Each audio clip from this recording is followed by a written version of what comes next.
Akashvani. Hello, listeners. Today evening, you're going to listen to a special conversation with Madan Mohan Singh, IRS, Chief Commissioner, GST and Central Excise, Tamil Nadu and Puducherry on GST 2.0. In conversation with him is our special correspondent, S. Joy. 8 years ago, the central government introduced Goods and Services Tax and passed it in Parliament on 29th March 2017. GST was introduced as a single domestic indirect tax law for the entire country. In 2014, the bill was introduced in Parliament by Finance Minister late Arun Jaitley. In 2016, GST-IN goes live. In 2017, 4 supplementary GST bills were passed in both houses and it came into practice on 1st July 2017. After much revision and back-to-back GST Council meetings, consequently, GST 2.0 has been passed. This has created a massive change in the mindset of the common man. It is a relief, they say. To talk more about on GST, we have with us Chief Commissioner of GST and Central Excise Tamil Nadu and Puducherry, Madan Mohan Singh. He is a 1991 batch officer of the Indian Revenue Service and has a vast experience in customs, central excise and GST. Welcome to our program, sir. Thank you. At the outset, we would like to know what are the key areas identified for next generation reforms, sir. Can you kindly tell us? Next generation reforms mean, basic idea behind introduction of GST was that it has to be simple, trade friendly, consumer friendly, and instead of manufacturing, this idea of supply was used to make it easier. So there were multiple rates of GST before these reforms came about. Now, mainly there are only 2 rates. 2 rates have been taken away, 28% and 12%. So now we are only left with 5% and 18%. Most of the goods which are required on daily basis, which are consumer goods, which are generally needed by the middle class or lower middle class or the poor section of the society, have been brought down to the level of 5% only. Now they will be attracting only 5% of GST, which will make the goods much cheaper. Thereby, it will raise the demand and their purchasing capacity will go up, common public. This is the main takeaway. Now, those goods which are generally required by the upper middle class or generally affluent class have been kept at 18%, thinking that without those goods also, the lower middle class and common people, they will not be sort of inconvenienced much. So they attract a slightly higher rate of duty. This is the main takeaway. In addition to all these things, processes also have been made simpler now, like registration processes I'll talk about. Those small scale industries, some of them have to be given registration within 3 days only, and some of them may not require. This is still in the process. This has not come about, but these things will ultimately come. So these are the main takeaway. Actually, GST really scared people when it was introduced. Now people have come to a different mindset. What do you think about women and youth in particular? Because as you said, common people will not be affected. So what are the things will be affected and what are the things which will not be affected? I'll frame my response by giving few examples like youth and women. Most of the things are generally needed by women folk and youth. The duties have been brought down to the level of 5% only. And you can take many examples. Like for youth, I am telling you, all those study materials and all the attendant goods which they may be requiring, either they are 5% or they are attracting now nil rate of duty. Similar is the case in case of the women folk, that is sanitary napkins and all. They are attracting now lower rate of duty. So goods have become cheaper also. This is especially from the perspective of the youth and women that these things have been brought. So you can say that these reforms have been really it has not left any section of the society unattended. So you can say this is youth-centric, women-centric. So how do you think that this will help in economic growth of the country? Or how do you define the growth of the country based on the reforms which are brought now? First, it will increase demand, is not it? Because purchasing goods being at lower rate, goods attracting lower rate of GST, the demand will be that much more because it will result in increase in purchasing capacity of the common. For something which they were having to spend, suppose 100 rupees, now they'll spend only 80 rupees. So their purchasing capacity to that much extent will increase. And let us accept this fact that our population, country's population, is mainly made up of common people, Aam Aadmi. So their purchasing capacity as it is not so much. They are coming up, but it is not so much. So their purchasing capacity will increase. Now it works both ways, I say. it works like this.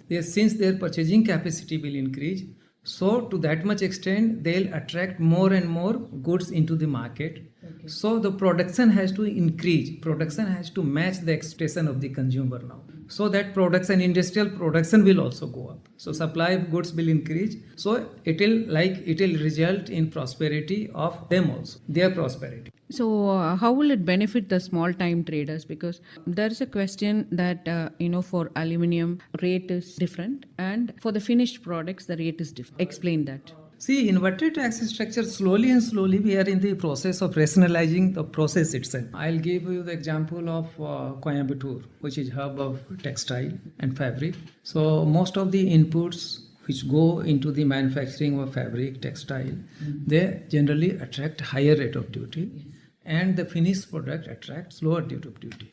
Now it results in inconvenience for the consumers and the suppliers also. And since the credit, they're getting credit, now they're having to lose their capital by way of immediate use. So it is available with them, but prospectively, not immediately. So that way they are inconvenienced, and it results in their capital blockage. So this is one thing. Second thing is that it will benefit the common, yes, because the process itself becomes simpler if inputs which go into the manufacture of final products are attracting the same rate of duty as the finished product. So, what is the difference actually between GST 1 and GST 2, really? So, in this intervening period before this reform took place and when the GST was introduced, the government realized that it has to be attuned to the demand and aspiration of the common public. This is exactly what has been done.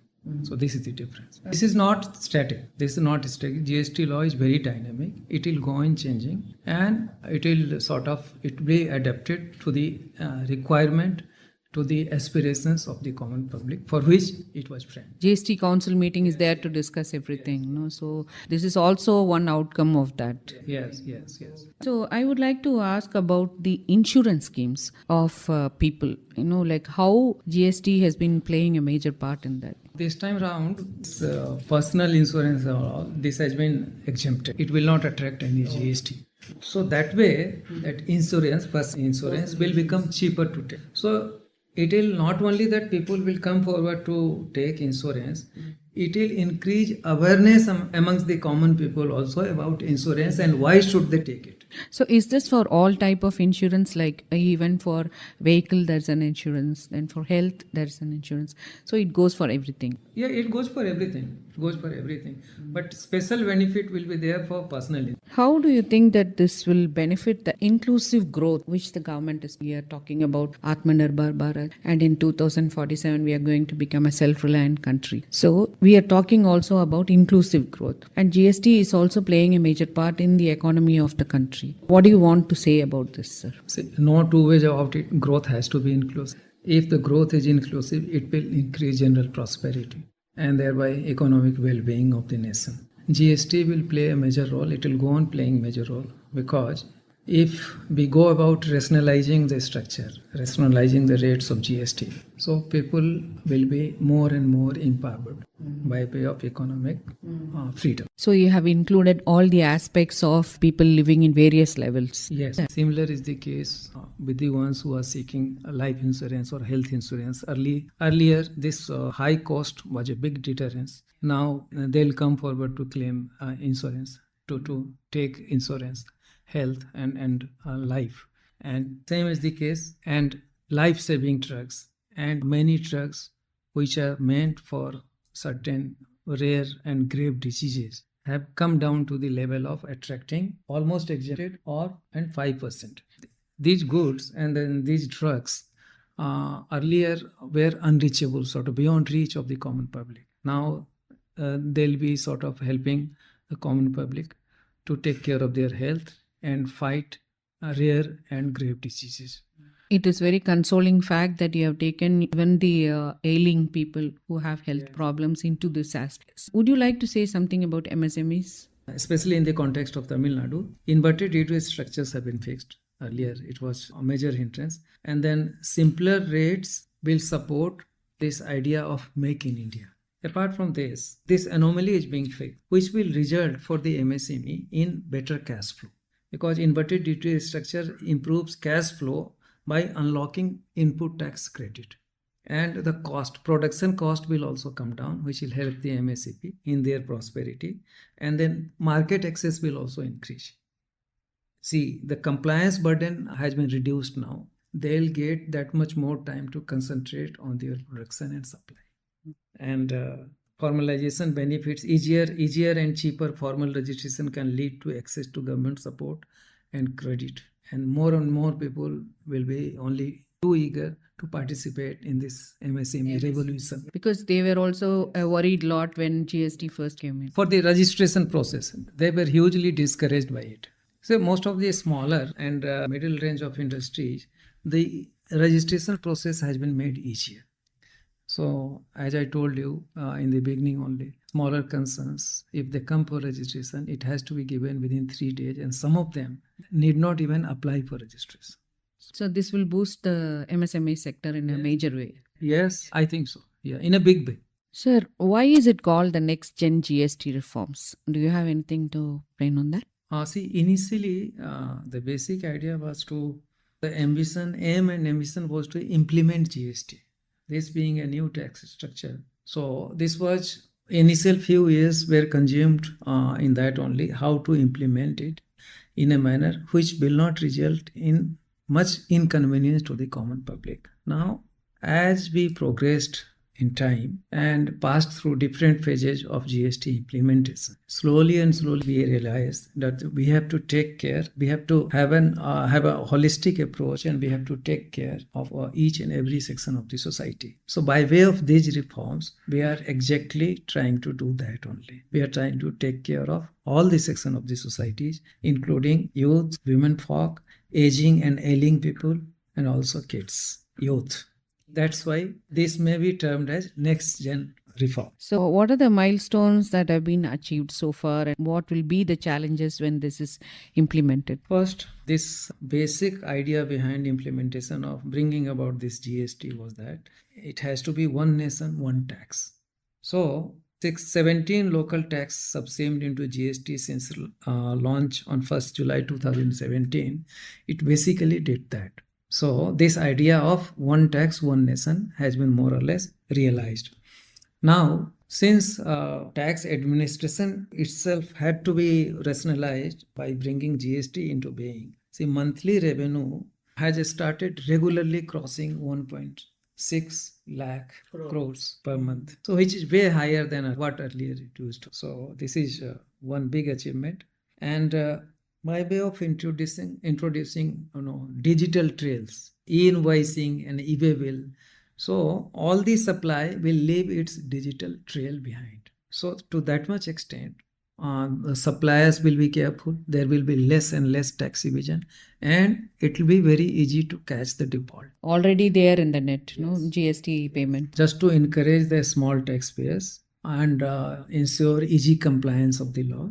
So special provisions were made for the MSMEs and a small taxpayers, that is. So do you have a level of that for MSMEs? Any system cannot be foolproof, and it is a system which is still this is work in progress. System is in process. So certain loopholes are bound to be there. In this digitized world, there is still scope for the fraudster to leave their imprint on the system. So fake invoicing and fraud, despite so much of improvement, still takes place, and we have to take care of them. So this system will go on improving as we move ahead. And another challenge, this being still relatively new tax law, awareness amongst the public is not at the desirable level. So this awareness has to be improved. Awareness has to be sort of given to the common public by way of canvassing, by way of publicity. Thank you so much, sir, for sparing your time with us and talking to us about GST 2.0. Thank you very much, ma'am. You are listening to a special program in conversation with the Chief Commissioner, GST and Central Excise, Tamil Nadu and Puducherry, Madan Mohan Singh, IRS, with our special correspondent, S. Joy. This program was brought to you by the Regional News Unit of Akashvani, Chennai.